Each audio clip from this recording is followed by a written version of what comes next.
Bismillahirrahmanirrahim. Kita masuk ke pembahasan inti surah Abasa. Di pertemuan yang lalu kita telah belajar tentang muqaddimah, pengantar surah ini. Jadi saya tidak perlu mengulang kembali ya, supaya tidak memakan waktu yang lebih banyak. Sudah kami terangkan posisi surahnya, baik saat diturunkan ataupun dalam susunan mushaf. Kita sudah jelaskan mengapa dalam saat turun dan susunan terdapat perbedaan urutan, hikmahnya apa. Kemudian apa yang menyebabkan ayat ini turun, dalam situasi apa, termasuk tempatnya dimanapun. Kita sudah kaji pendekatan-pendekatan ke arah itu, dan wallahu a'lam bishawab. Yang bulan depan yang berangkat nanti dengan kami, saya akan tunjukkan termasuk praktek-praktek yang kita pelajari sebelumnya. Insyaallah ini di wilayahnya di Makkah Al-Mukarramah. Baik, bismillahirrahmanirrahim. Kita sekarang masuk ke inti tafsirnya. Surah Abasa. Sudah? Kita baca dulu ya. Anda boleh ikuti. A'udzu billahi minasy syaithanir rajim. A'udzu billahi minasy syaithanir rajim. Bukan la ya, tapi la. A'udzu billah, la. Jadi di a itu dengan hamzah di sini. Adnal khalaq di sini ya. A bukan bukan a di sini a. A'udzu billah, bukan a'udzu billah. Termasuk yang qori-qori itu ya. A bukan a'udzu billahi minasyaitonir rajim. Bukan a'u. Ya. A'udzu billahi minasyaitonir rajim.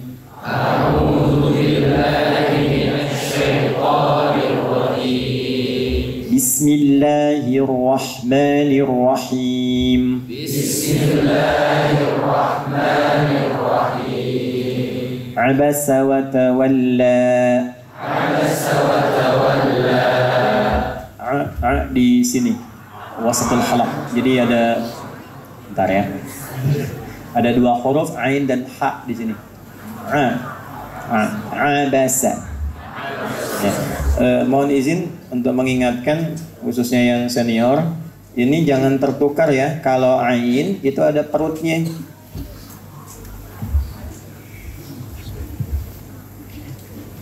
Ya. Maaf, kelihatan nggak belakang? Sebentar, saya agak besarin. Bismillah.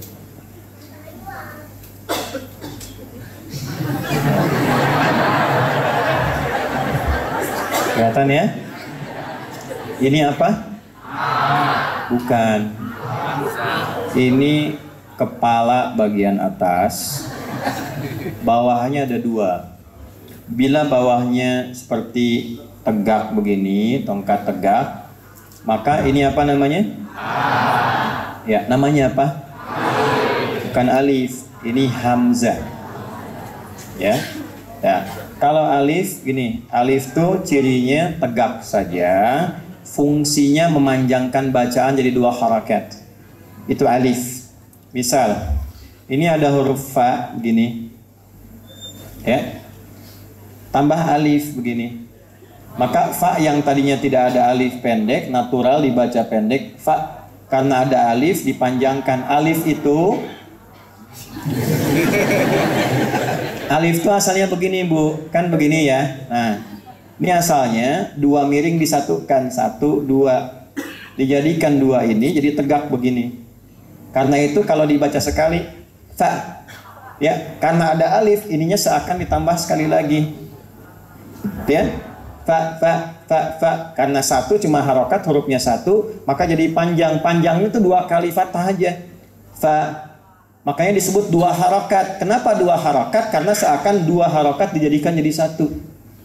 Yang ngajar tajwid begitu ya, sampai dipahamkan. Jadi mengerti muridnya. Ya, kenapa dua harokat? Ada dua harokatnya dijadikan satu. Ditunjukkan, gambarkan dengan alif, fa. Jelas ya? Nah ini alif namanya. Tapi kalau dia harokatnya tidak ada, tunggal seperti ini, tidak ada kepalanya. Tapi dia di awal misalnya itu hamzah namanya wasal. Ya, hamzah wasal. Wasal itu bisa disambung tanpa dianggap. Bi salismul fusuqu ba'dal iman. Kan? I-nya nggak dibaca karena wasal. Tapi kalau ada begini, hamzahnya qata'. Qata' itu mutlak wajib harus dibaca. Wajib bin kudu harus. Nah, harakatnya bisa A, bisa U, ya, I-nya di bawah. Nah ini kalau ada begini, ini hamzah namanya. Kadang-kadang ininya dihilangkan. Baik ya, yang tersisa cuma kepalanya. Nah, diberi bantuan supaya tidak jatuh ke bawah, beri bantuan begini. Ya, misalnya su'ila begini. Su'ila, ini kan ada begini, ini bukan ain. Jadi kalau Bapak Ibu ngaji ada mushaf yang tempo dulu, ada begini, nah ini namanya hamzah. Maka keluarnya di sini. Ya, adnal halaq. Ya, di tenggorokan bagian bawah di sini. Ya. Nah ini a, keluarnya nggak ada sekatnya. Jadi nggak ditahan di dalam, keluar a. Ya, yang kencang-kencang kalau belum sikat gigi. Nah, kalau dikasih perut begini, nah, ya, dari sini pindah ke sini. Coba lihat, dengarkan dulu. Satu, jangan diikuti ya, dengarkan dulu. Satu a, kedua a, ya kan? Jadi ditahan di sini sedikit a, ya kan? Siapa nama kamu? Adi. Anda siapa? Adi. Nah, ini yang di sini a bukan a. Ulang ya. Bismillahirrahmanirrahim. Abasa wa tawalla. Abasa wa tawalla. An ja'ahul a'ma.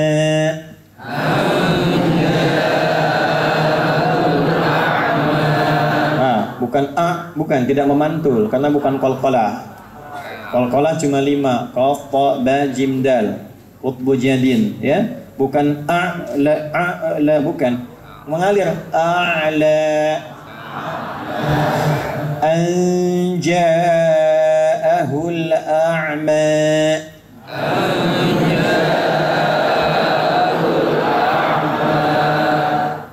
وَمَا يُدْرِيكَ لَعَلَّهُ يَزَّكَّى وَمَا يُدْرِيكَ لَعَلَّهُ يَزَّكَّى أَوْ يَذَّكَّرُ فَتَنفَعَهُ الذِّكْرَى أَوْ يَذَّكَّرُ فَتَنفَعَهُ الذِّكْرَى. Nah, kalau yang da paling gampang latihannya da ya, yang au yadzakaru da ini paling gampang, gigit sedikit dulu untuk latihan. Da. Nah, matikan hurufnya untuk mengetahui tempatnya di mana. Kalau ingin tahu tempat keluar di mana, gampang, sukunkan harokatnya. Contoh, ba misalnya kan, ba, pengen tahu, sukunkan ba-nya. Kan, ucapkan ba. Nah, coba ba, cilu,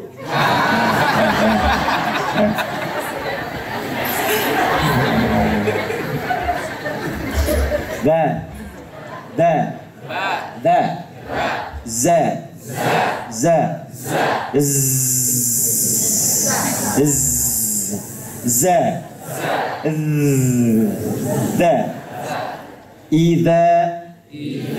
idza zulzila.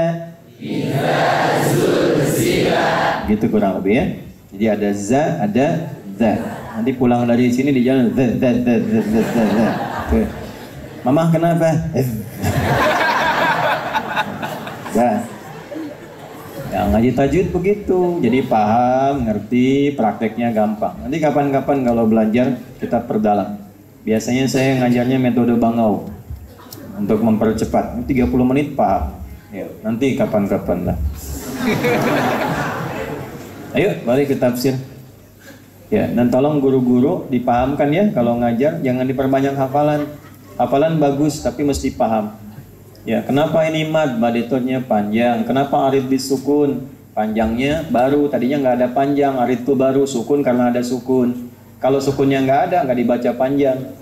Ya, Bismillahirrahmanirrahim. Kan harokatnya kasrah i. Kalau kasrahnya dibaca, nggak ada panjangnya. Ya, langsung nyambung. Bismillahirrahmanirrahim. Alhamdulillahirabbil alamin. Dibaca panjang itu muncul bisa 2 harakat, 4 atau 6 karena yang tadinya harakatnya kasrah dimatikan karena sebab ada sukun. Karena sebab pakai lam li ada sukun. Panjang mad baru karena baru panjangnya arid mad arid disukun. Bismillahirrahmanirrahim. Mi-nya nggak ada. Ya, karena nggak ada diganti sukun. Karena orang Arab dan bacaan-bacaan bahasa Arab kalau di akhir pasti sukun. Ya. Hidup ayu mati syahdu, hidupkan dengan a i u, diakhiri dengan syahdu sukun mati bacaannya. Karena panjangnya baru sebab sukun disebut mad, baca panjang. Arid panjang ini baru tadinya nggak ada, li sukun karena sebab ada sukun. Jadi kalau ada mad itu panjang artinya. Ya, Pak Imad Bapak. Tuh. Bismillahirrahmanirrahim. Abasa. Udah. Ya. Abasa ay qabada wajhahu wa a'rada.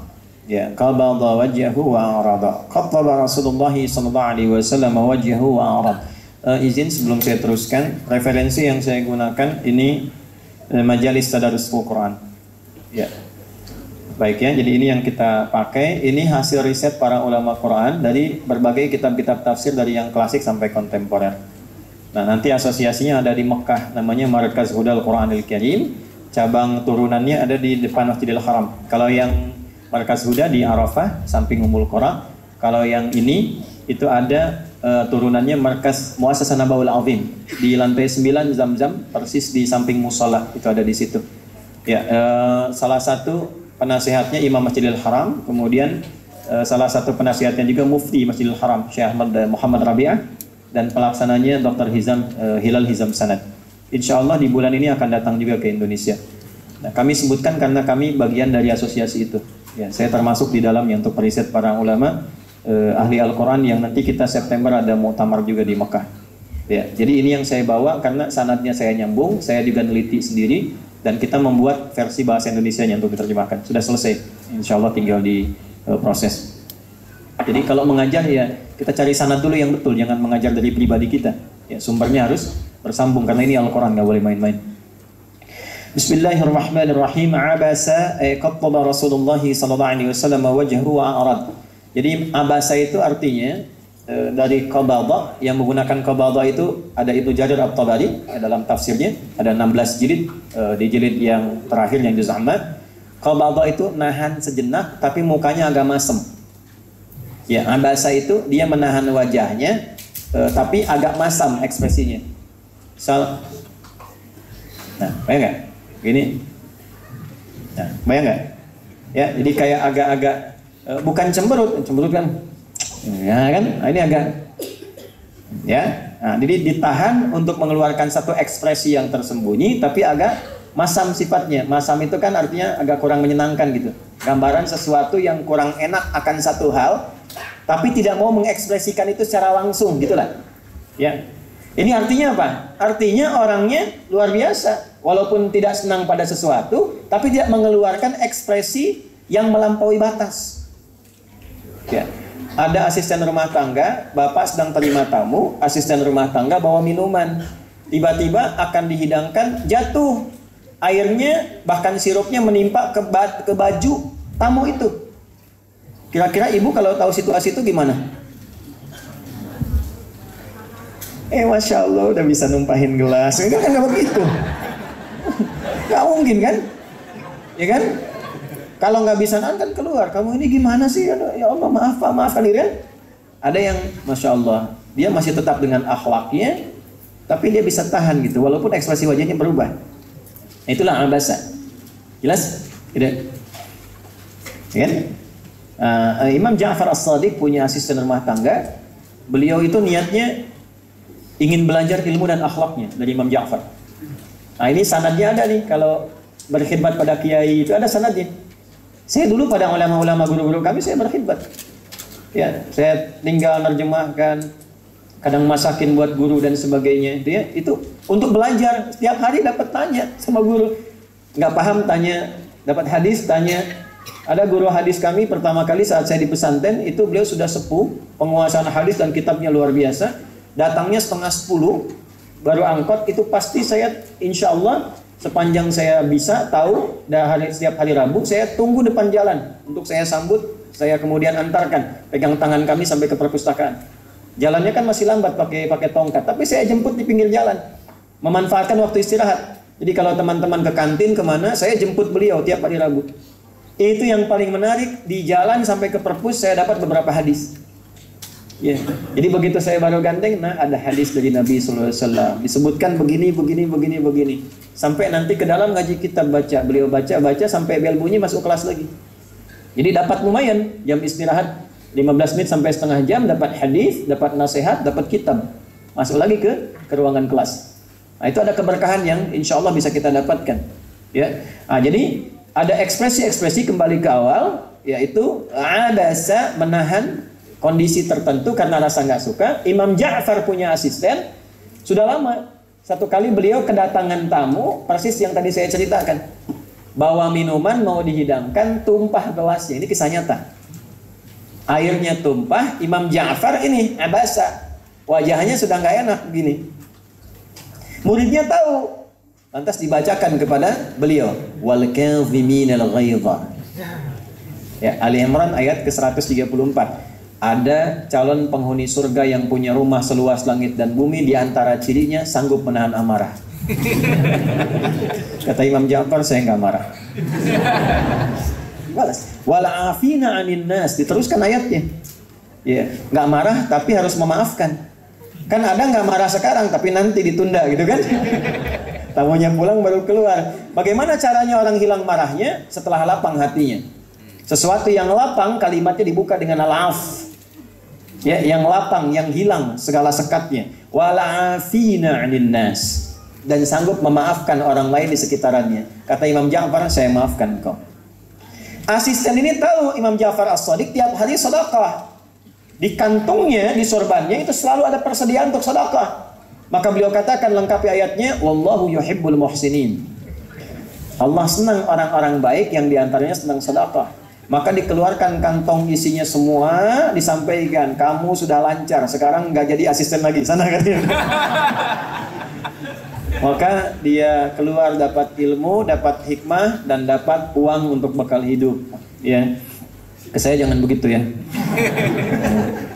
Abasa wa tawalla, abasa qabada Rasulullah sallallahu alaihi wasallam wajhahu wa arad. Ada satu kondisi yang Nabi sallallahu alaihi wasallam menahan dari bagian ekspresi wajahnya. Ya, kemudian wa a'rada wa tawalla, lalu berpaling kepada sisi yang lain. Ekspresinya kurang lebih begini. Jadi sedang di sini fokus, tiba-tiba ada satu kondisi misalnya yang manggil. Nah, saya lagi fokus ke sini sehingga nggak sempat melayani yang di sini. Tapi jadi terganggu karena sedang fokus, tiba-tiba tidak ada janji, tidak ada apa-apa, memotong misalnya. Maka saya melihat, tapi saya ingin mencoba menghormati tanpa mengeluarkan ekspresi tertentu, sehingga menunjukkan dengan wajah saja. Maksudnya, coba tahan dulu gitu. Ini ada yang penting dulu di sini, tunda sebentar. Maka kita berikan ekspresi kurang lebih misalnya lagi gitu ya, berpaling. Nah itu sikap begini, abasa, karena kurang cocok dengan apa yang ditampilkan itu, kurang suka, lalu berpaling, tawalla a'rada. Ya, tawalla itu kenapa tidak menggunakan a'rada? Karena a'rada itu menunjuk pada sikap yang kurang sopan. Ya. Wa man a'rada an dzikri, siapa yang berpaling dari zikir kepadaku, yang enggak mau sholat, hidupnya dunia aja. Maaf ya, maaf. Cuman kerja, kumpulin harta, hitung-hitung, rekreasi, kemudian tiap pekan cuma jalan-jalan, enggak peduli dengan sholat, enggak pernah baca Quran. Nah itu di akhirat pun diabaikan oleh Allah seperti dia mengabaikan Allah dengan sia-sia. Enggak dianggap. Ya. Bahkan nanti dibutakan matanya. Dan dia berkata, lima hasyartani a'ma, ya Allah kenapa saya dibangkitkan dalam keadaan buta? Wa qad kuntu basira, padahal dulu saya itu bisa melihat. Karena kamu dulu buta dengan akhirat, sekarang hukum akhirat, maka buta matamu dalam kondisi sekarang. Engkau itu melihat dunia, gak pernah ingat akhirat. Engkau buta dengan akhirat, silau dengan dunia. Sekarang di akhirat jadi buta engkau, karena butamu dengan urusan akhirat. Gak lihat. Karena di dunia gak pernah pengen lihat akhirat. Diberikan pelajaran oleh Allah karena nggak sopan, nggak pengen lihat sama sekali. A'rada anhu. Ya, dia abaikan akhirat, nggak peduli dengan itu. Yang nggak ngaji juga bisa kaya kok, nggak sholat juga bisa pinter. Nah, kalimat itu memberikan kesan bahwa dia buta dengan akhirat. Udah silau dengan dunia. Maka ketika ke akhirat berlaku hukum akhirat. Karena dia menganggap buta dengan urusan akhirat, dibutakan matanya saat akhirat. Jelas seperti ini? Nah, itu a'rada, berpaling dengan kasar. Kalau tawalla, masih ada kesopanan di dalamnya. Jelas?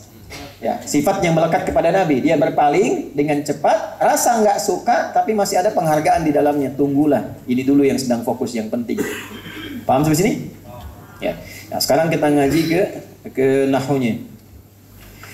Ma faidatu iftitahi surati bi fi'laini mutahammilaini li dhamirin la ma'ada lahu fil kalam. Kan jelas yang berpaling siapa di sini? Yang berpaling siapa? Baik, yang dipalingkan siapa? Ya, sahabat Abdullah bin Abi Umi Maktum. Yang berpalingnya siapa? Nabi Muhammad. Baik, perhatikan. Ada dua perbuatan kan? Satu, abasa, raut wajah yang tidak nyaman. Yang kedua, berpaling pada objek lain kan? Dua hal. Kenapa dalam dua kata itu, abasa dan watawalla, kata gantinya nggak ditunjukkan menuju kepada siapa yang jelas? Kan sudah tahu Nabi Muhammad. Kenapa nggak disebutkan Nabi Muhammadnya dulu? Kenapa menggunakan kata ganti? Ya, abasa itu kan domirnya huwa, kata gantinya dia, beliau. Ya, kalau ingin dibuat sebuah kata ada sosok. Kalau diterjemahkan dengan ilmu itu, maka kalimatnya begini: abasa wa tawalla, ada sosok yang bermuka masam dan berpaling nih, gitu. Bayang nggak? Ya kan? Beliau bermuka masam dan berpaling. Baik ya? Ya, sedang gini. Kalau ada orang Andi, ada Andi di sini? Dodi? Joni? Tidak ada ya? Tidak ada. Gini aja lah, pasti nggak ada. Suneo, pasti nggak ada nih. Pak Suneo bermuka masam dan berpaling. Lalu saya katakan, tuh Suneo tuh muka masam berpaling. Dengan yang kedua, ada sosok yang mukanya masam dan berpaling nih. Lebih sopan mana, satu atau dua? Saking dicintainya Nabi Muhammad oleh Allah Subhanahu wa Ta'ala, dan tingginya kedudukan sampai namanya tidak disebutkan tapi diganti dengan kata yang mewakili dhamir kepadanya, untuk menunjukkan bahwa inilah sifat maksumnya Nabi Muhammad SAW, bukan untuk memberikan petunjuk kesalahan pada Nabi, tapi menjaga kemuliaannya dengan rambu yang Allah turunkan kepadanya. Jadi Nabi itu diingatkan pun masih ada hormat kepadanya. Jelas ya? Apa pelajaran besarnya bagi kita hikmahnya? Hikmahnya tiru keteladanan yang Allah praktekkan dari situ. Itulah yang Nabi lakukan. Jadi kalau ada orang salah pun Nabi nggak langsung sebut kesalahannya depan orang banyak. Dibuat umum oleh Nabi. Ada namanya Sulaik dari Ghatafan. Masuk ke masjid, Nabi sedang di atas mimbar, beliau langsung duduk, ingin cepat menyimak. Nabi sudah mengajarkan sebelumnya tentang sunnah. Kalau ingin i'tikaf walaupun sebentar di masjid, sholat dulu 2 rakaat baru duduk. Ya, tapi karena ini bukan orang lokal situ, bukan dari daerah Madinah, tapi dari Ghatafan, Nabi ingin kenalkan kepada jamaah banyak. Ini ada orang baru, belum tahu yang kami ajarkan kemarin. Tolong kenalan dengan beliau, bantu apa keperluannya, itu diantara hikmahnya. Tapi Nabi tidak menyebut begini, orang baru, sholat dulu baru duduk. Tidak begitu. Nabi buat kalimat yang umum sifatnya. Idza dakhala ahadukumul masjidah wa arada an yajlisa fala yajlisa hatta yusalli rak'atain. Jamaah sekalian, jika Anda semuanya tanpa kecuali masuk ke dalam masjid, ingin menyimak, ingin i'tikaf walau sejenak, maka hendaknya disunnahkan salat dulu 2 rakaat sebelum duduk. Orang tahu yang dimaksud Sulaik. Tapi karena kalimat umum, orang nggak langsung bilang, oh itu tuh Sulaik tuh. Karena semua menunjuk kepada dirinya sendiri. Ini diantara adab. Ya, ibu coba kalau anaknya salah. Kadang kalimatnya keluar di depan kakak adiknya, tertekan anaknya. Sehingga menyimpulkan, mama sayangnya cuma sama kakak, sama saya enggak. Buat umum, Bu. Nana, gini ya. Mungkin salah ngambil dalam makanan. Ini untuk semua kakak, adik semua. Kalau mau ngambil, yang bagus begini nih. Ambil dengan tangan kanan. Ya, ucapkan bismillah. Untuk kakak, adik semuanya. Sehingga dia tidak merasa tersalahkan dengan pribadinya. Gitu. Kakak begini, blablabla. Nah, kakak menyimpulkan, gak sayang sama saya nih. Udahlah, mencarilah kasih sayang di luar. Ketemu dengan orang lain. Lalu ketika dia menemukan pengaruh dari luar, ibu sebut anaknya nakal. Jadilah beban yang kedua. Jadi dia nggak peduli. Mencari pengakuan di luar karena di rumah merasa tidak diakui. Ya, pulang-pulang ke rumah setelah sibuk dari tetangga, marah lagi nyampe ke rumah. Kamu anak siapa sih? Anak mama. Nah, sampai ke situ.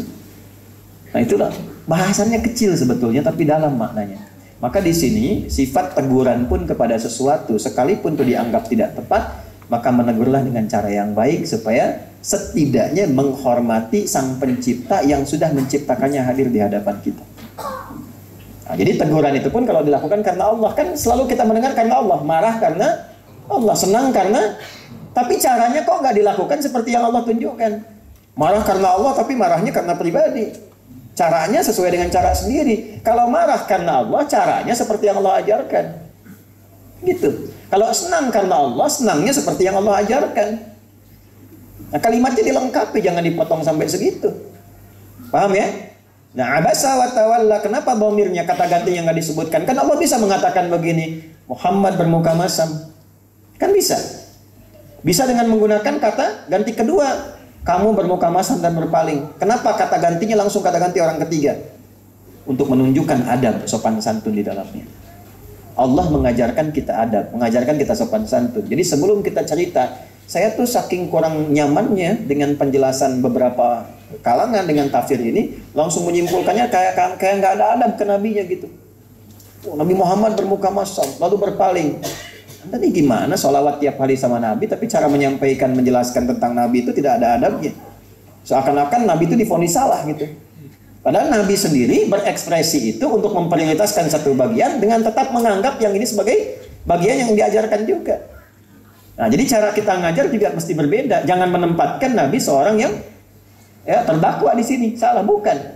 Justru di sini adalah kesempurnaan penjagaan Allah terhadap sifat maksumnya Nabi Muhammad Sallallahu Alaihi Wasallam. Sekaligus pengajaran yang kelak dipraktikkan Nabi kalau ingin mengoreksi dengan cara yang lembut dan baik. Jelas sampai sini? Ya, itu ya kalimatnya. Kemudian yang kedua, anja'ahul a'ma. Ini menarik nih. Ya, sebelum masuk ke yang kedua, Bapak Ibu sekalian. Ya. Qattala Rasulullah sallallahu alaihi wasallam wajhahu wa a'rab. Nabi sallallahu alaihi wasallam menahan ekspresi dirinya dengan rasa kurang nyaman, lalu memalingkan wajahnya untuk fokus kepada satu bagian dari objek dakwah. Li ajli maji'i Abdullah ibni Ummi Maktum. Ya, karena sosok yang datang ini adalah seorang bernama Abdullah bin Abi Ummi Maktum. Wa kana a'ma yasturu shiddahu wa kana a'ma, dan beliau orang yang tidak melihat. Ya, tidak bisa melihat. Ada bahasa standar a'ma, ada kuffa basaruhu. Atau ada ungkapan yang terakhir basirun. Basirun itu punya dua arti. Yang pertama menatap dengan tajam, yang kedua pandangannya terhalang, tidak bisa melihat. Ya, kalau a'ma itu bahasa standar untuk menggambarkan kondisi fisik. Jelas? Nah, biasanya kalau dari atas ke bawah, Allah kan maha tinggi ta'ala. Ke kita nyampaikan nggak mungkin basirun, nggak mungkin kuffa basaruhu. Harusnya a'ma, karena dari atas ke bawah. Tapi kalau kita dari bawah ke atas harus lebih lembut. Contoh misalnya, tadi saya sampaikan di Bekasi, kita ziarah nih ke Uhud di Madinah. Kan di depan kita tuh Ashabul Uhud kan? Ya kan? Ashabul itu ada paman Nabi, sahabat Nabi mulia. Kira-kira mereka syahid tidak? Kira-kira dapat ampunan Allah tidak? Halo? Iya, syahid, sahabat Nabi, paman Nabi, ya, dan termasuk di antara sahabat yang dekat dengan Nabi, ya, terampuni oleh Allah Subhanahu wa taala dan surga. Gunungnya aja kau bersama Nabi di surga, masa orangnya tidak? Gitu kan? Lu antum datang ke situ ziarah dengan mengatakan Allahumma ighfir lahu warhamhu. Ya Allah, ampuni dia. Oh, sudah diampuni kan tuh minta ampun. Ya kan? Maka yang dipakai bukan yang itu yang standar. Nabi ngajarkan betul karena Nabi kan tinggi derajatnya, ngajarin ke kita yang rendah. Ke sahabat karena sahabat di bawah Nabi, Nabi yang mintakan ampunan, ya kan? Nah, ada beberapa sahabat yang sudah diampuni dosanya, bahkan di antara mereka menjadi bagian dari ahli surga. Masa kita mau bilang lagi ya Allah ampuni dosanya? Ya? Yang dipakai yang mana? Doa yang lain. Allahumma zid lahu nura wazid lahu rahmatan wa alhiqna ma'ahu fi rahmatika ma'al ladzina an'amta 'alaihim minan nabiyyin was-siddiqin wasyuhada'i was-salihin wa hasuna ulaika rafiqa. Gitu. Ya Allah, mohon tambahkan cahaya kepada para syuhada ini, tambahkan selalu rahmat-Mu dalam kebaikan, sertakan kami dengan orang-orang soleh ini, lingkupkan kami dengan para nabi, orang sedikit, orang-orang soleh dan para syuhada kelak yaumul qiyamah ya Allah, dan jadikan teman-teman hidup kami mengantarkan kami mulia seperti mereka saat wafat. Pernah nggak baca doa itu? Antum datang ke sahabat, Allahumma gfir lahu, ya Allah ampuni dia. Antum yang belum jelas diampuni apa enggak? Masa yang belum jelas mendoakan yang sudah jelas kan? Paham nggak maksudnya? Tuh ya. Nah ini adab-adab ini kalau di pesantren itu diajarkan. Ya, adab-adab begini itu ada sanadnya, ada ilmunya, ada dalilnya. Nah, maka tidak semua kita katakan, oh ini selain ini salah, tidak. Mungkin yang baru dipelajari, yang baru dasarnya. Ya insya Allah paham ya. Nah kemudian yang kedua gini, ma wajhu ta'bidi an ibni ummi maktum al-a'ma. Kenapa ketika disebutkan kepada Abdullah bin Abi Ummi Maktum ini kok yang disebutkan sifat tidak melihatnya? Anja'ahul a'ma. Coba lihat tuh. Dan sama-sama kata gantinya dihilangkan dengan mengganti dari kedua kepada bentuk ketiga. Dia dengan dia lagi. Ada sosok yang wajahnya tertahan nggak enak, terus berpaling ketika datang sosok lain yang nggak bisa lihat. Bagus nggak caranya tuh? Kalimatnya enak nggak? Enak. Kenapa disebutkan a'ma di sini? Ya, ini untuk membela Nabi juga bersikap begitu karena Nabi nggak tahu yang dilihat ini kan nggak lihat. Maaf ya, Nabi bermuka masam tidak bermuka masam tetap nggak lihat kan? Coba lihat. Nabi mau ketawa, mau senyum, mau diam tetap nggak lihat. Jelas ya? Lalu apa faedahnya ini? Itulah sebabnya Allah turunkan pembelaan kepada Nabi. Anja'ahul a'ma. Yang datang ini orang yang nggak bisa melihat ekspresi. Anda bayangkan pada orang buta pun Nabi masih punya adab. Itu loh. Jelas ya? Sebaliknya kepada Nabi juga Muhammad, ekspresimu itu juga kalaupun kau keluarkan tetap dia nggak bisa lihat. Gitu ya? Lantas apa yang harus kau prioritaskan? Maka diturunkan. Ya, kalimat selanjutnya sebelum sampai fihi tarqiqun lin nabi sallallahu alaihi wasallam liyakuna al-'uttab malhudhan fihi annahu lamma kana sahiba dararatin fa huwa ajdaru bil inayah bihi. Makna yang kedua, satu, menjaga kesopanan dan adab. Yang kedua, memberikan kesan sisi kemanusiaan terdalam. Bahwa Allah sebutkan kalimat buta tidak melihat ini untuk memberikan prioritas kepada kita. Bahwa kondisi-kondisi terbatas dalam fisik secara manusiawi seharusnya didahulukan dibandingkan dengan orang yang lengkap, sempurna bahkan secara materi. Gini, maaf. Kalau ada antrian ngambil tiket nih. Maaf ya, maaf sekali dengan kalimat ini. Ada yang sehat berdiri, ada yang tidak bisa melihat. Normalnya dahulukan yang mana? Tidak bisa melihat. Bahkan ada jalur khusus kan? Untuk ibu yang sedang mengandung, untuk disabilitas dan sebagainya. Itu kan prioritas kan? Ya kan? Nah, secara manusiawi harusnya diprioritas. Kalimat Allahnya begini, anja'ahul a'ma. Makanya an-nya bisa dibaca dua riwayat dalam tafsir. Ya, an pendek, an yang kedua an dua harakat di alif. Anja'ahul a'ma. Ini ngaji di tafsir Tabari ada turunan itu. An gini. Kan? Nah ini ada yang bacanya dua riwayat, an pendek begini dengan dua harakat begini. Nah, jadi agak panjang. Anja'ahul a'ma. Kalau kita bisa bahasa Arab dan tahu gaya bahasa serta rasa dzauq, namanya dzauqul lughah, rasa bahasa Arab, ini beda rasanya ketika dibaca pendek dengan agak panjang. Ada sosok yang menahan ekspresinya bermuka masam lantas berpaling karena ada orang nggak bisa lihat datang. Beda dengan yang kedua, ada sosok yang menahan ekspresinya karena tidak nyaman lantas berpaling. Apa karena? Seperti nanya apa karena yang datang itu hanya seorang yang nggak bisa lihat? Jadi seperti istifham yang pertama, yang keduanya nyambung untuk keterangan. Apa karena yang datang hanya seorang yang gak bisa lihat, lantas kamu tidak memberikan respon cepat? Padahal naluri kemanusiaan mengatakan harusnya jadi prioritas, walaupun di hadapan kamu ada orang kaya yang berharta. Ayo Ustadz ngajar. Ini yang guru ada nggak yang ngajar di sekolah di sini? Ada? Hah? Kalau ada di sekolah itu anak satu, sekolah satu anaknya pengen belajar rajin, murid-muridnya bagus, tapi keadaan terbatas, gaji cuma 500.000 sebulan.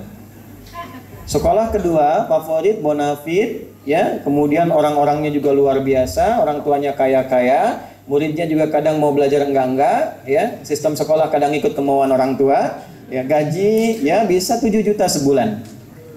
Ketika ada di hadapan pada yang demikian, pilih mana antum? Ngajar di tempat satu atau dua? Ayo ngaku.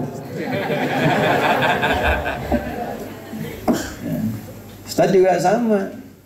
Ya, ngundang dari musola jamaah 5 misalnya kan, terbatas pengen ngaji bener. Terus ya, diundang dari perusahaan yang 50 orang di situ, amplopnya sudah pasti sohila gitu, lidatihi. Tebal, kan? Ya yang ini sohila goirihi lah, tipis-tipis tapi banyak misalnya, gitu kan? Pilih mana, yang musola atau perusahaan? Oh, gitu kan? Nah, apa yang pelajaran terbesar yang ada di sini? Allah ingin menyampaikan pada Rasulullah SAW dalam satu kondisi Muhammad. Nabi kan punya pandangan begini. Ini orang-orang, ada Utsbah bin Rabi'ah, ada Abu Jahal, ada Abbas bin Abdul Muttalib, 3 tokoh ini di hadapan Nabi. Orang berpengaruh, orang kaya, pas lagi pengen dengar. Jarang-jarang tuh Abu Jahal pengen dengar. Ya, jarang-jarang, tiap hari cuman gibahin Nabi, bikin hoax tentang Nabi dan sebagainya. Iya, satu waktu pengen dengar.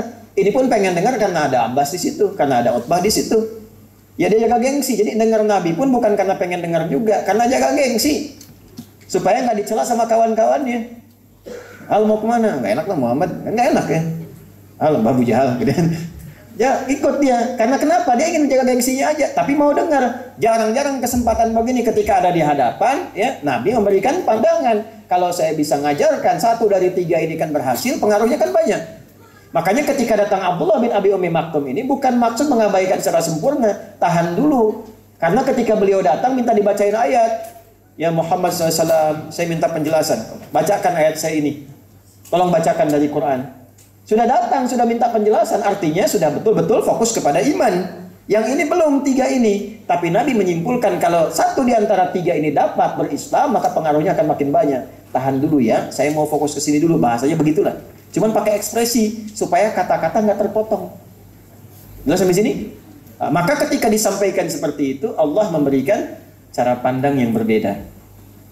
Ketika ada seseorang yang fokus dan telah diketahui itikadnya dengan benar, kesempurnaan imannya baik, dibandingkan dengan orang yang belum jelas dan sebagainya, sikapnya kadang-kadang juga kurang baik, maka dahulukan yang jelas dulu ini. Supaya yang jelas ini tidak menyimpulkan kesan bahwa, oh agama ini kok nggak ada perhatian sama saya. Sehingga dengan itu dia meninggalkan sesuatu yang jelasnya. Paham sampai sini? Baik, itu gambarannya. Ya. Sehingga disinilah disebutkan dengan kata a'ma, an yang bisa dibaca dengan 2 bagian di sini. Sudah? Baik, teruskan. Lil isy'ari bi'udhrihi fil iqdam ala qat'i kalamir Rasul sallallahu alaihi wasallam wa tashaghulihi bil qaum. Ya, kalimat di sini juga yang menunjukkan anja'ahul a'ma, untuk menunjukkan sebuah kesan. Ya. Yang pertama, seorang sosok yang memotong perkataan. Jadi Nabi itu nggak senang karena motong kata-katanya, bukan cuma sekedar datang, lagi bicara dipotong. Ginilah, saya lagi ngajar nih, tiba-tiba datang misalnya marbot masjid ke sini menyampaikan, motong. Tad, ini maknanya apa ya? Ya, saya lagi ngajar, beliau bawa Quran, lagi baca surat, ke sini datang, Bapak Ibu dengar, Tad, ini maknanya apa? Kira-kira Anda yang lihat nyaman nggak dengan itu? Pasti nggak nyaman. Pasti nggak nyaman. Saya pun demikian, lagi ngajar, datang orang. Ya. Saya lagi ngajar nih di Riau. Ngajar betul tabligh akbar, datang anak, dikira panitia, makanya lepas sama pengawalan. Datang. Jangan mau salaman nyampaikan minta doa, Tad. Saya gini kan. Orang bingung semua. Ya. Insyaallah doakan. Tunggu ya. Ustaz nyampaikan dulu ke sini. Kan kita jaga kehormatannya juga. Tapi kan orang nggak nyaman. Kita juga pasti ada rasa nggak nyaman kan ketika datang itu. Nah, Allah menyampaikan kenapa menggunakan kata ama, Muhammad jangan marah ya. Dia itu begitu karena dia nggak bisa lihat. Kalau dia lihat, mungkin dia nggak akan melakukan itu. Nah, maksudnya itu. Itulah sebabnya muncul kata ama di sini. Anja'ahul a'ma. Maknanya banyak. Alif yang pertama, apakah engkau nggak senang karena orang ini kemudian datang sosoknya buta? Muhammad jangan marah dulu karena dia begitu, karena dia nggak bisa lihat, karena itu dia nggak tahu sedang apa engkau dan siapa yang kau hadapi. Dia cuma dapat info ada engkau di situ, dia dengar suaranya, dia tanya, ya bisa nggak bacain Quran begini? Dia nggak tahu karena nggak lihat. Ya. Ibu kalau ada yang salah, Pak, ya, bapak juga begitu. Pahami dulu mungkin karena belum tahu, sehingga itu bisa menurunkan emosi. Kalau orang belum tahu, diberitahu, jangan marah. Jadi imam, saat belum rapi, ada yang misah sendirian misalnya kan, jangan marah dulu, diberitahu. Mohon izin Pak, bisa merapat ke sini. Nah, nggak usah ngatur-ngatur saya lah gitu. Bisa kan? Belum tahu, jangan marah kan belum tahu. Oh baik, baik ya. Ini untuk merapikan saja, di sini supaya rapi. Saya udah lama di sini. Ustadz kan baru ke sini, alhamdulillah. Atau barangkali Bapak jadi imam, kalau imam kan nggak perlu ngatur saf sendirian, Ustadz aja lah gitu kan. Tapi nggak usah marah, kita doakan. Nanti siapa tahu saat berbalik dia malu-malu langsung rapat sendiri, ya kan? Pak, rapat dulu Pak. Ustadz siapa? Bapak nih saya kan imam. Nah, bukan pada tempatnya. Siapa tahu melakukan itu karena belum tahu. Sehingga tidak ada niat untuk menyakiti, karena belum tahu saja. Ya, maka tidak perlu marah. Marah pada yang belum tahu tidak menempat, bolim namanya. Belum tahu itu diberitahu, bukan dimarah. Jelas sampai sini? Dan cara memberitahu pun ada adabnya juga. Ya, Muhammad, bagaimana adabnya? Teruskan ayatnya. Wa ma yudrika la'allahu yazakka. Kalimat indah sekali. Ya, wa ma yudrika la'allahu yazzaka. Ya Muhammad sallallahu alaihi wasallam, apa yang menghalangi engkau tidak memberikan pencerahan kepadanya? Boleh jadi dia datang itu justru untuk memperbaiki diri. Ya? Nah, ini cara negurnya pun kalau kita ingin menegur, ya, kemudian kita ingin mencoba untuk merespon sesuatu, itu diatur lagi secara teknis. Ya, dari mulai menata hati dulu. Kan yudri itu artinya memikirkan, menyimpulkan. Ya, jadi kalau ada orang berbuat salah, jangan langsung disimpulkan salah dulu. Teliti dulu kenapa berbuat salah, faktornya apa, bagaimana bisa begini. Sehingga setelah kita mitigasi dan paham semua sebabnya, baru diambil sikap. Itulah hikmah. Itu yang dimaksud Quran surah 16 ayat 125. Ud'u ila sabili rabbika bil hikmah. Kan? Anak pulang sampai ke rumah, tidak nyaman, kotor, langsung dimarahi begini-begini. Kok nggak ditanya dulu? Itu kaki kotor tuh, cuci dulu. Kok mandi? Kakak dari mana? Kenapa kotor kakinya? Nah, tadi main bola, oh, Masya Allah bagus. Ngegolin nggak? Golin. Berapa? 3 ya, bagus. Tapi kan di lapangan sama rumah beda. Tuh kakinya kotor nih, lupa. Mau mandi. Kotor tuh, cuci dulu.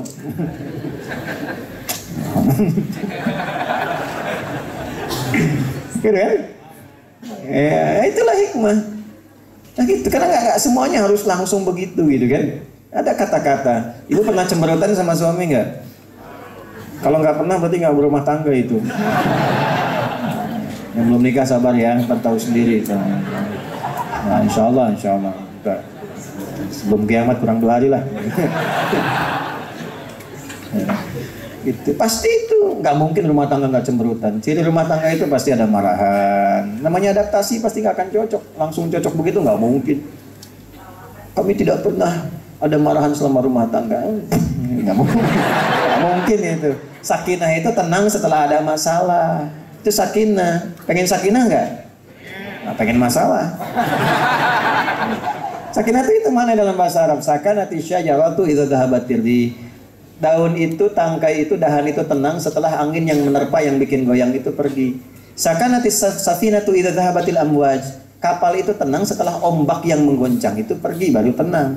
Kapan tenangnya? Setelah ombaknya pergi. Jadi kalau pengen sakinah, artinya apa? Akan ada masalah. Masalah itu dihadirkan bukan ingin membuat rumah tangga bermasalah, bukan. Tapi dalam rangka adaptasi. Karena kan dari ibu dan ayah yang beda, pendidikannya beda, latar belakang beda, terus pengen langsung cocok, gak mungkin. Kamu apa nggak bisa ngerti aku? Enggak. Caranya bagaimana memahami? Makanya kata Quran sederhana, jangan marah.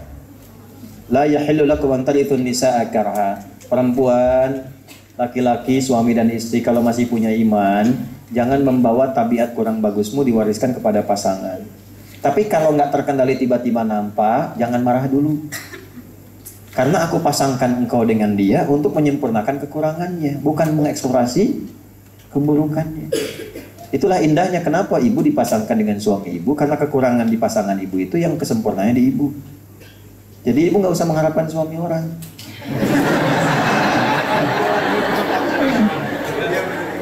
Ya kan? Dan jangan menempatkan ideal itu pada suami orang. Papa nggak bisa seperti Ustadz. Percuma bu. Cuma bapak juga begitu. Yang ideal itu bukan istri orang, istri bapak. Istri bapak. Kalau nggak gitu nanti capek pak. Kukira hari Rabu ternyata hari Minggu. Kukira kau menunggu ternyata cari yang pusing. Pusing 7 keliling tuh. Itu ya. Ya diucapkannya gampang, dipraktekannya yang nggak mudah. Makanya jarang ada ustaz ceramah bawa istrinya tuh. Ini nggak live kan? Aman. Saya bilang aman tadi yang merekam, jangan live dulu ya. Rupanya Allah sudah mengatur.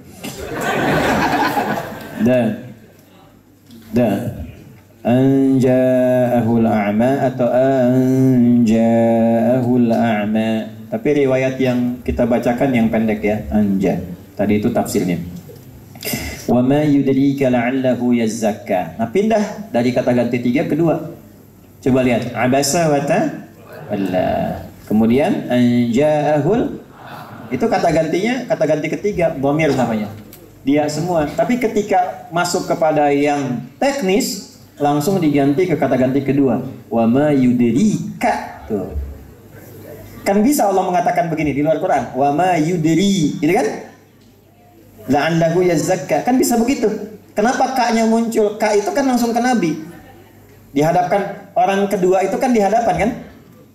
1, 2, mutakalim orang pertama yang bicara, mukhatab orang kedua, ghaib orang ketiga. Pertanyaannya, kok bisa ketika teknis yang dibicarakan ditempatkan di hadapan?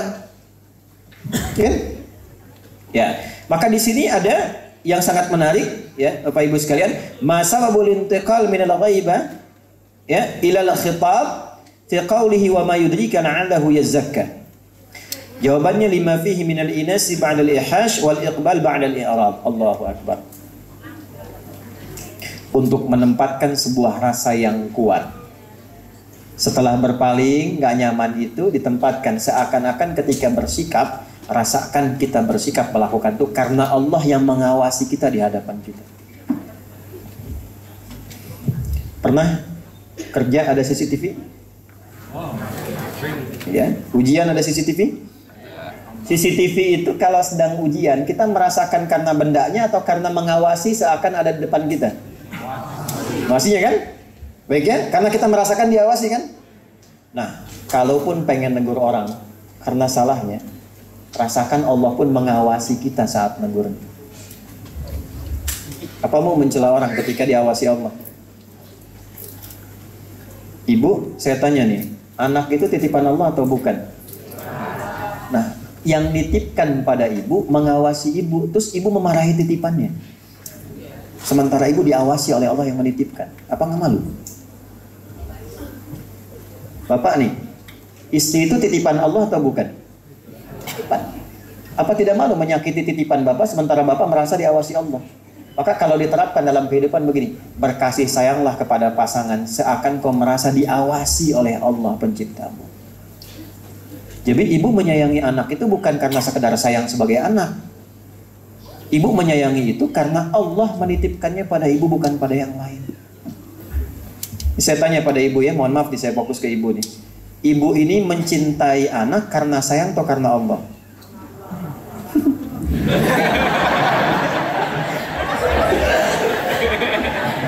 80% dia yang suara itu Allah. Coba lihat tuh pakaiannya, Allah suka nggak? Karena Allah tapi pakaiannya nggak disukai Allah. Hati-hati lo bu, pulang nanti menghadap Allah ditanya, kenapa sih fulan yang aku titipkan kepadamu engkau gunakan pakaian seperti itu yang tidak aku sukai?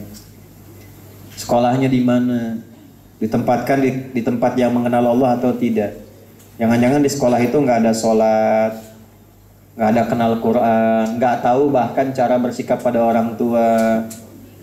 Dulu saya waktu tinggal di Lebak Bulus, ada permintaan ke pesantren membantu untuk menyolatkan, karena ternyata anaknya pun nggak tahu cara menyolatkan ibunya ketika meninggal, cara menyolatkan ayah ketika meninggal. Ibu mau begitu, mengandung, melahirkan anak, dididik, dirawat, begitu meninggal nyolatkan aja nggak bisa. Investasi apa itu bagi orang tua terhadap anaknya? Apa yang didapatkan selama ini dari kasih sayang itu kalau nggak berbalik pada orang tuanya? Sementara Quran mengajarkan setiap kegiatan anak itu akan jadi investasi untuk orang tuanya. Makanya saya selalu mengatakan kalau bisa Al-Fatihah itu dari orang tuanya, karena itu akan dibaca selama hidupnya. Ajarin aja semampu kita. Ya, Bismillah, ajarkan. Walaupun dia mengucap kitanya belum fasih, ajarkan dulu. Nanti yang memtahsin guru-gurunya, tapi dia belajar dari orang tua pertama kalinya. Begitu dia baca dalam hidupnya mengalir cahaya untuk orang tuanya, kalaupun telah wafat.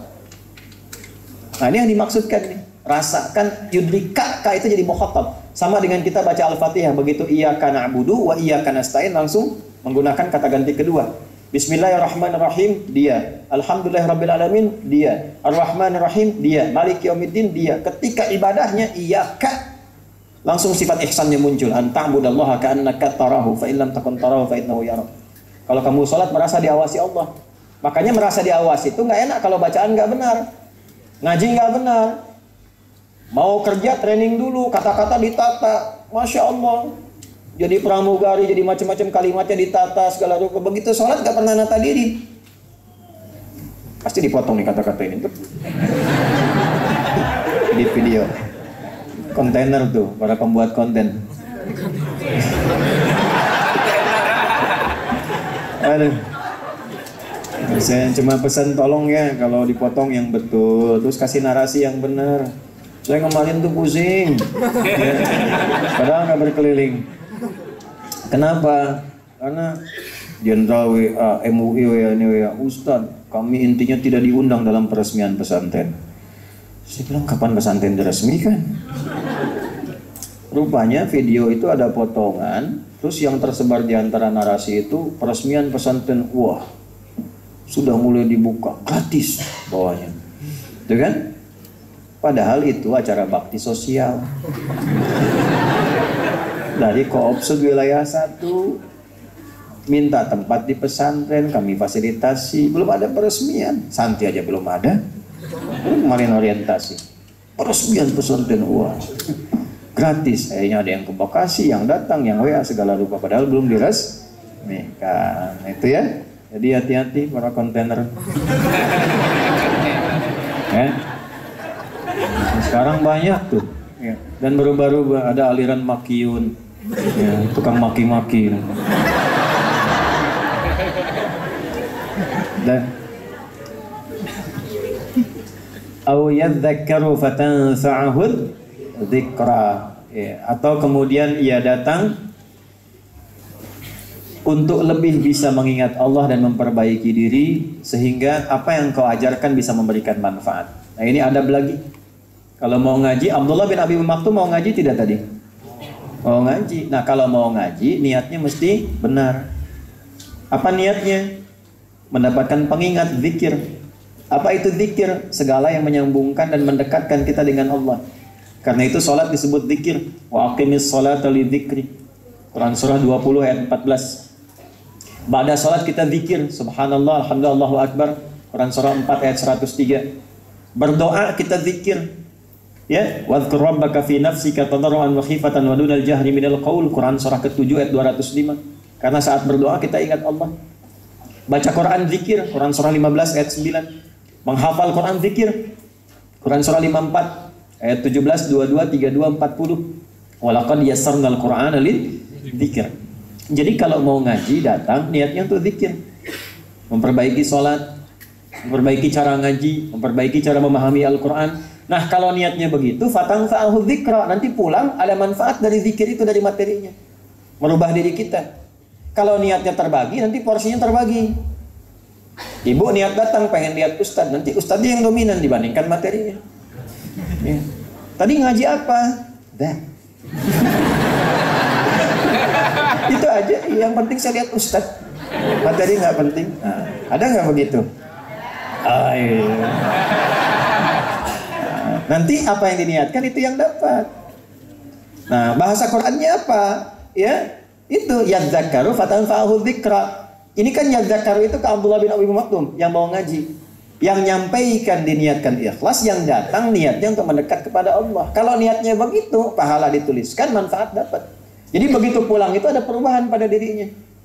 Pulang, oh begini cara menegur anak, oh begini cara menyikapi. Pulang-pulang bisa minta maaf sama anak, bisa cium tangan, bisa peluk. Kalau takutlah sama Allah itu. Bukan karena anaknya. Kalau anak salah itu istighfar dulu lah. Jangan langsung ke anak, istighfar dulu. Mungkin dari orang tua ada yang salah. Istighfar. Itu bisa sibuk-sibuk pulang lah ke rumah itu, coba lihat kalau sudah tidur. Saya berangkat ini lihat anak tidak sempat bangun kan, karena malam terus nyambung. Malam lihat sudah tidur. Tadi pesantren malam, rumah sakit, nengok ini balik, ya olahraga sebentar supaya nyaman pagi ini. Lihat nyampe rumah anak sudah tidur, berangkat pun masih tidur. Tapi ya mereka tidur semua, kita akan menghadap kiblat, doa, minta ampun sama Allah, minta doa satu-satu, lihat ketemu nggak di akhirat kan hisabnya bagaimana. Setelah itu angkat satukan satu dengan kita, doa, tidur, istirahat, siap-siap lagi ngajar pagi subuh berangkat ke sini. Tapi kan kita agak tenang bawahnya karena melekatkan sifat-sifat tadi. Saya itu berangkat Bu, Pak, itu melekat selain dari anak-anak itu kadang karya mereka saya bawa. Anak kita mau berangkat, mau dihentikan di depan pintu, Bu ya, bawa, jangan dibuka ya, nanti aja bukanya di mobil. Ya, 2 anak, perempuan dengan yang laki-laki ikut. Rupanya di dalamnya adik kakak ini kompak. Ya, nomor 2 dengan 3 bikin gambar, 1 orang pakai peci, terus dilepas, 1 pakai kerudung, 1 kecil, terus dituliskan dada Buya pakai love you. Buya adalah ayah terbaik yang Allah kirimkan untukku. Kita simpan, kita lipat, kita bawa. Kita doa di jalan. Ini kalau mau marah juga nggak bisa. Mana mau marah sama orang? Nggak bisa. Ya kita yang salah itu kan. Saya salah. Anak ibu kan, anak saya. Jangan macam-macam, saya udah punya istri.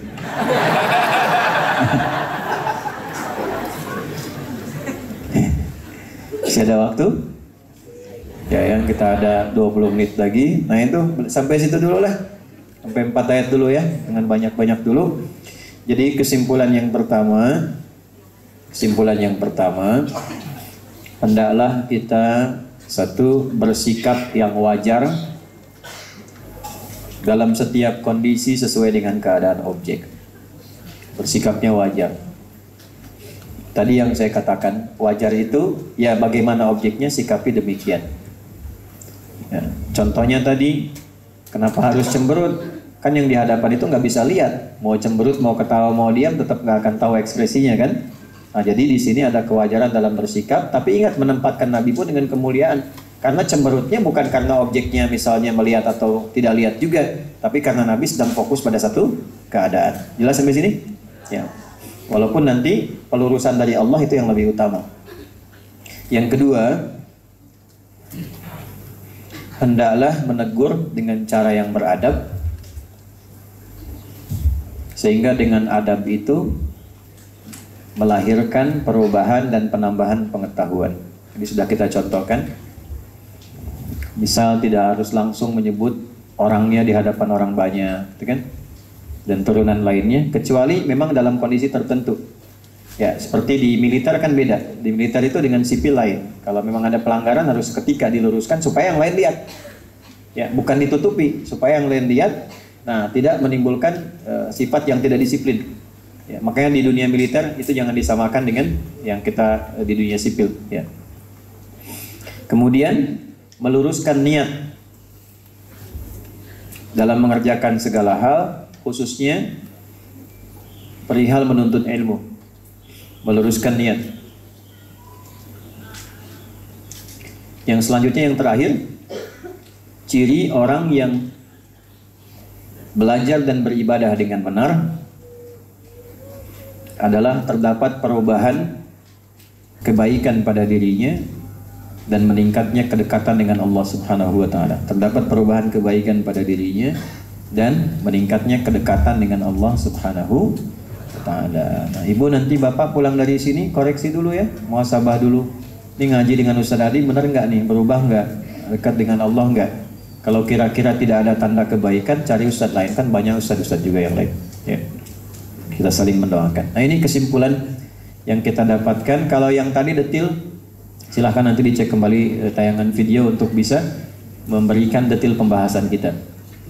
Kita akan berdoa pada Allah Subhanahu wa taala, mudah-mudahan doa kita dikabulkan. Allahumma taqabbal minna innaka antas sami'ul 'alim wa tub 'alaina innaka antat tawwabur rahim. Allahumma nahmaduka hamdan kama 'allamtana an nahmadak wa nashkuruka shukran kama 'allamtana an nashkuraka antal muqaddim wa antal mu'akhir bi yadikal khair innaka 'ala kulli shay'in qadir. Allahumma barik lana fi